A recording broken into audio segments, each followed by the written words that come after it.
नमस्कार दोस्तों, आइए जानते हैं उत्तर प्रदेश से जुड़ी आज की सबसे बड़ी और महत्वपूर्ण खबरें सिर्फ 10 मिनट में। लेकिन उससे पहले अगर आपने चैनल को सब्सक्राइब नहीं किया है तो अभी कर दीजिए। साथ ही वीडियो को लाइक करें और अपने जिले का नाम कमेंट में जरूर लिखें ताकि आपके जिले की हर बड़ी खबर सबसे पहले आप तक पहुंचे। तो चलिए आज की पहली खबर पर बात करते हैं। लेकिन उससे पहले एक खास बात, इस वीडियो को ध्यान से अंत तक देखिएगा क्योंकि कुछ खबरें आपके बेहद काम की हो सकती है। जैसा की आप देख सकते हैं, आपकी फोन स्क्रीन पर एक हेडलाइन दिखाई दे रही होगी। हम सबसे पहले इसी बड़ी खबर पर चर्चा करने जा रहे हैं। तो दोस्तों तैयार हो जाए क्योंकि ये आज की सबसे बड़ी और जरूरी खबर है। आइए जानते हैं पूरी खबर विस्तार से। क्या आप जानते हैं कि जो टमाटर आप रोज अपनी सब्जी में इस्तेमाल कर रहे हैं वो आपके शरीर में जहर घोल सकता है?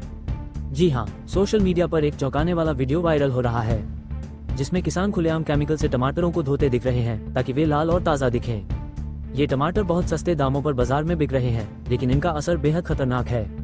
विशेषज्ञों का कहना है कि ऐसे टमाटर को खाने से पेट, लीवर और किडनी पर बुरा असर पड़ सकता है। चलिए नजर डालते हैं अगली खबर पर। सोमवार को गोरखपुर एयरपोर्ट पर यात्रियों को काफी परेशानी का सामना करना पड़ा। अकासा एयर की 2 महत्वपूर्ण उड़ानें, एक दिल्ली और दूसरी बेंगलुरु, अचानक रद्द कर दी गई। साथ ही इंडिगो और एलायंस एयर की फ्लाइट्स भी घंटों की देरी से चली। यात्रियों ने आरोप लगाया कि उन्हें न तो किसी प्रकार की सूचना दी गई और न ही इंतजार करने की कोई बेहतर व्यवस्था। टेक्निकल गड़बड़ी और मौसम को इसकी वजह बताया जा रहा है, लेकिन यात्रियों में गुस्सा साफ दिखा। चलिए बढ़ते हैं अगली खबर की तरफ। उत्तर प्रदेश के इंटर कॉलेजों में शिक्षकों की भारी कमी को दूर करने की तैयारी हो चुकी है। सरकार ने 4512 पदों पर भर्ती के लिए प्रस्ताव भेज दिया है। इन पदों पर प्रशिक्षित स्नातक शिक्षक और प्रवक्ता की नियुक्ति की जाएगी। भर्ती पूरी तरह से पारदर्शी और मेरिट के आधार पर होगी। इससे लाखों बेरोजगार युवाओं को मिलेगा एक सुनहरा मौका शिक्षा क्षेत्र में अपने करियर की शुरुआत करने का। अब आपको लिए चलते हैं अगली खबर पर। उत्तर प्रदेश की भीषण गर्मी अब श्रमिकों के लिए जानलेवा बनती जा रही है। ऐसे में मुख्यमंत्री योगी आदित्यनाथ ने श्रमिकों की सुरक्षा को लेकर सभी विभागों को विशेष निर्देश दिए हैं। निर्माण स्थलों पर छांव, पीने के पानी और प्राथमिक चिकित्सा की व्यवस्था अनिवार्य कर दी गई है। इसके अलावा मजदूरों के लिए विश्राम का समय और स्वास्थ्य जांच भी नियमित रूप से की जाएगी। सरकार ने साफ कहा है कि किसी भी विभाग में लापरवाही मिली तो कार्रवाई तुरंत की जाएगी। चलिए अब रुक करते हैं अगली जानकारी की ओर। मेरठ में बेरोजगार युवाओं के लिए एक शानदार अवसर सामने आया है। 17 अप्रैल को क्षेत्रीय सेवायोजन कार्यालय परिसर में रोजगार मेला आयोजित किया जा रहा है। फ्लिपकार्ट समेत कई नामी कंपनियां मिलकर 500 से अधिक पदों पर भर्ती करेंगी। योग्य अभ्यर्थियों को उसी दिन इंटरव्यू के बाद नियुक्ति पत्र भी दिया जाएगा। यह अवसर 12 से 17 हजार रुपए तक के वेतन वाली नौकरियों के लिए है, जिसके लिए केवल इंटर या स्नातक की डिग्री आवश्यक है। अब बढ़ते हैं अगले अपडेट की ओर। रेहड़ी पटरी वाले दुकानदारों के लिए प्रधानमंत्री स्वनिधि योजना में बड़ा बदलाव किया गया है। अब उन्हें मिलेगा 30,000 रुपए तक का क्रेडिट कार्ड और 50,000 रुपए तक का आसान लोन, वो भी बिना किसी गारंटी के। समय पर लोन चुकाने वालों को ब्याज पर सब्सिडी भी मिलेगी। इतना ही नहीं, डिजिटल भुगतान करने वालों को सालाना 1200 रुपए का कैशबैक भी दिया जाएगा। सरकार का लक्ष्य है कि छोटे व्यापारियों को आत्मनिर्भर बनाया जाए और डिजिटल लेन देन को बढ़ावा मिले। अब देखते हैं अगली खबर। योगी सरकार ने पिछड़े वर्ग के कल्याण के लिए कई नई योजनाएं लागू की हैं। छात्रवृत्ति, मुफ्त कोचिंग, कंप्यूटर प्रशिक्षण और आवासीय हॉस्टल की सुविधाएं अब इन वर्गों को आसानी से मिल सकेंगी। इसके साथ ही आर्थिक रूप से कमजोर बेटियों के विवाह के लिए विशेष सहायता भी प्रदान की जाएगी। सरकार का दावा है कि बीते कुछ वर्षों में लाखों छात्रों को लाभ मिला है और अब दायरा और बढ़ाया जा रहा है। बाबा साहेब की जयंती पर यह संदेश साफ दिया गया है, कोई भी वर्ग अब पीछे नहीं रहेगा।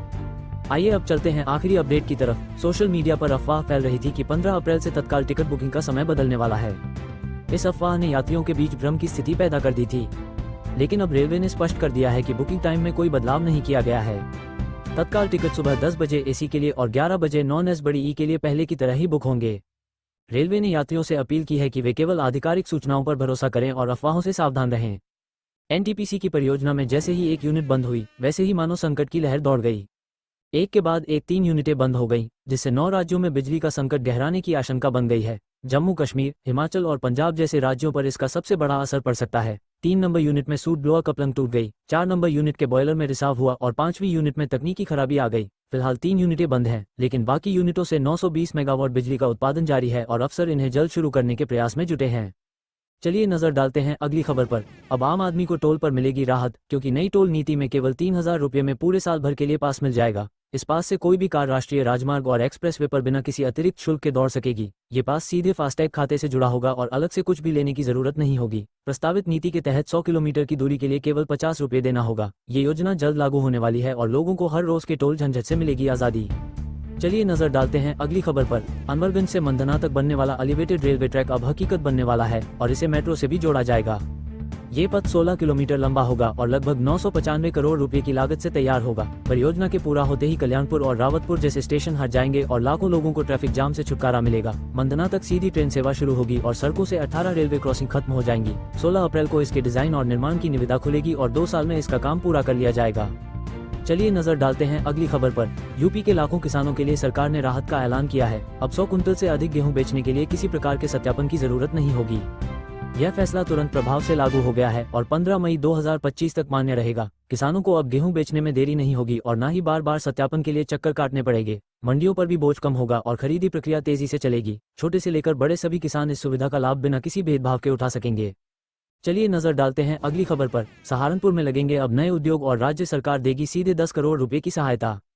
IIT रुड़की परिसर में हुए कार्यक्रम में मुख्य सचिव मनोज सिंह ने उद्यमियों को ये बड़ा ऑफर दिया। हरियाणा, पंजाब और दिल्ली के निवेशकों को आमंत्रित करते हुए उन्होंने कहा कि अब लकड़ी आधारित और कृषि आधारित उद्योगों को विशेष बढ़ावा दिया जाएगा। वन अनुसंधान संस्थान के वैज्ञानिकों ने भी नए पेड़ लगाने की तकनीक साझा की, जिससे किसान अच्छा मुनाफा कमा सकेंगे। खाद्य और होजरी उद्योग के आधुनिकीकरण और निर्यात को बढ़ाने पर भी जोर दिया गया है। चलिए नजर डालते हैं अगली खबर पर। पूर्वांचल के इस जिले को मुख्यमंत्री योगी आदित्यनाथ ने एक और बड़ी सौगात दी है।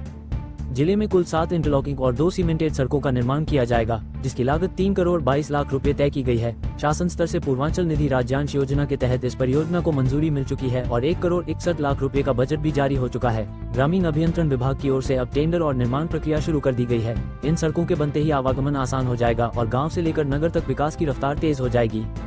चलिए नजर डालते हैं अगली खबर पर। अब ओडिशा का कालाहांडी जिला सिर्फ संस्कृति के लिए ही नहीं बल्कि केले की खेती के लिए भी देश दुनिया में मशहूर हो रहा है।